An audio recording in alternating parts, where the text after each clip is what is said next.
Okay friends, the first thing you need to talk about anytime you're working on your vehicle is safety. You want hand and eye protection. With that said, safely raise and support your vehicle so the wheels are off the ground. Once you've done that, we're going to remove all 5 of our 19mm lug nuts. Remove your wheel. Now that the wheel's off, we have a nice clear view of our caliper. The first thing I always like to do is pinch off the flex hose so there won't be any fluid coming out of it. You will still have fluid coming out of the caliper though, so make sure you have a nice collection bucket for recycling the fluid. Now we're going to break free our banjo bolt here, and then we're just going to tighten it back up a tiny bit. There we are. The reason why we did that is because it's going to be much easier to do it while the caliper is still mounted, but we want to make sure it's closed so no fluid comes out and potentially gets in our eyes or face. The next thing we need to do is get our emergency brake cable out of its little bracket area here. To do that, you're going to want to grab onto this little nub right here and just move it around. Make sure it's broken free.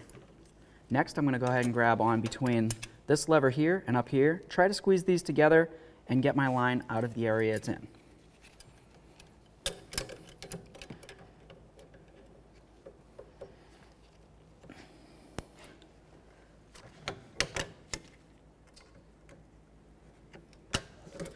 There we are, the cable's free.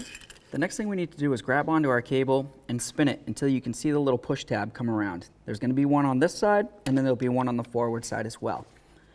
Take a pick or a screwdriver or whatever you might happen to have. Press on that tab, wiggle the cable around a little bit until it comes a little free. Do the same on the other side, and then draw it up and out of your caliper.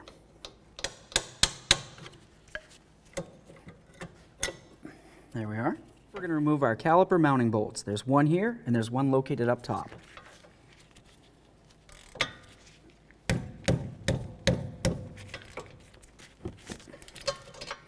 There's one bolt. I'm going to leave this one in a little bit and we're going to fully remove our banjo bolt. Just be careful because brake fluid will come out.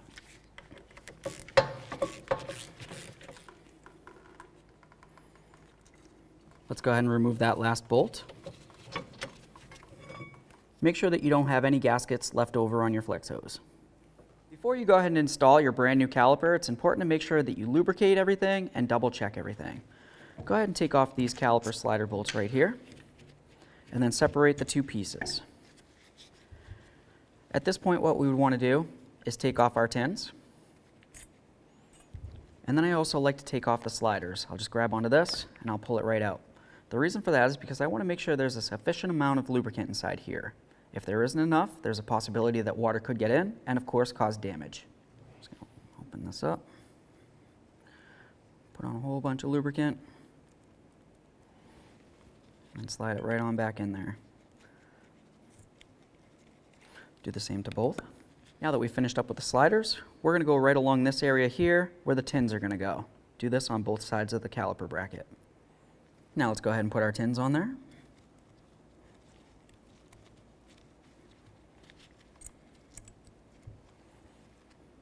Now for the muscle part of the caliper, we're going to go ahead and lubricate on the piston right here where it's going to be pressing directly against the pad, and then of course both of these ears.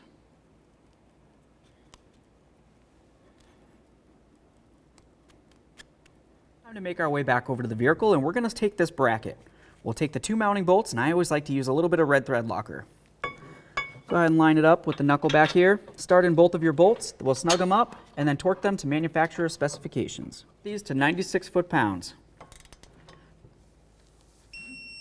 It's going to be time to install our brake pads. It's important to remember the one with the brake squealer is going to go on the inside portion of the rotor.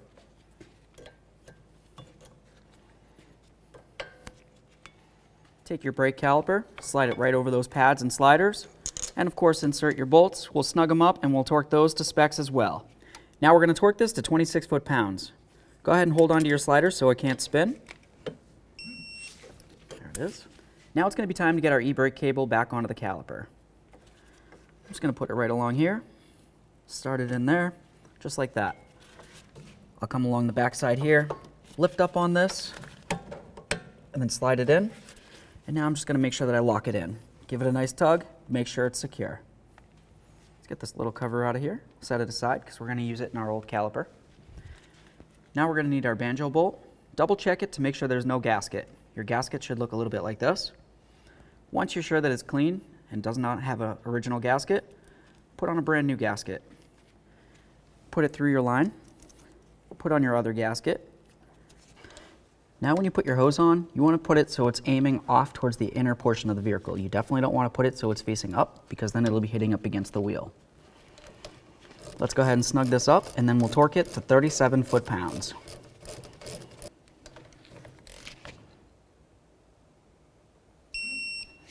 Torqued. Let's get this off of here. Now it's going to be time to bleed the brakes. Next, you want to check your brake fluid level. Make sure you have plenty of brake fluid. If you don't, and you need to top it off, you need to use .3 brake fluid. Okay, so our next step is to bleed the brakes. We want to make sure there's no air in the system. You can either do that by yourself with a special tool, or of course you can do it with a second person. I have a second person, so that's the way I'm going to do it. I have them inside the vehicle. They're going to pump up the brake 3 to 5 times and then hold it. Once they're holding, we're going to open this up and we're going to wait for air/brake fluid to come out. We're going to repeat the process several times until we see no more air coming out of this bleeder screw. Go ahead and pump up the brakes, please.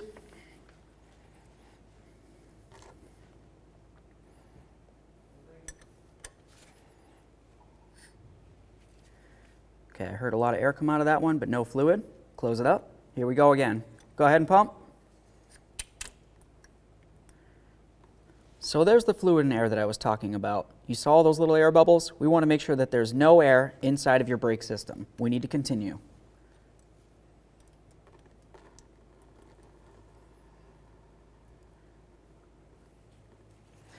So on that last time around, I didn't see any air come out of the system, but it's always good habit to just go ahead and do it at least one more time just to be sure. Go ahead and pump.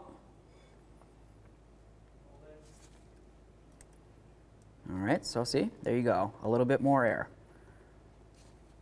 Here we go again.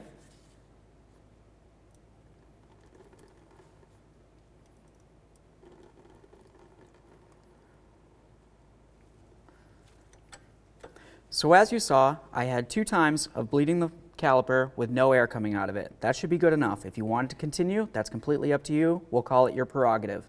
The next thing we need to do is pump up the brake and hold it one more time. Go ahead. Now I'm going to try to spin this wheel. We want to make sure that the wheel does not turn at all. That means that the brake's working as it should. Go ahead and let off the brake, please.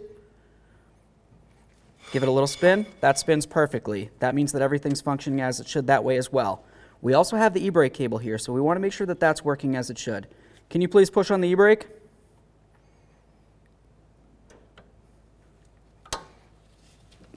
Give the wheel a turn. Nothing's happening. The e-brake works perfectly. Go ahead and remove it. Okay, he released it, and it spins. This is great. Now that we tested the emergency brake this way, we want to make sure once we get the wheel back on here and it's on the ground, you test the emergency brake with the force of the vehicle. We want to make sure that it works 100%. Let's clean this down. Forget to put on your bleeder screw cover. Wheel up on here. We'll start on the lug nuts, and then we'll torque them down to 100 foot-pounds. Let's torque these to 100 foot-pounds in a crisscross manner.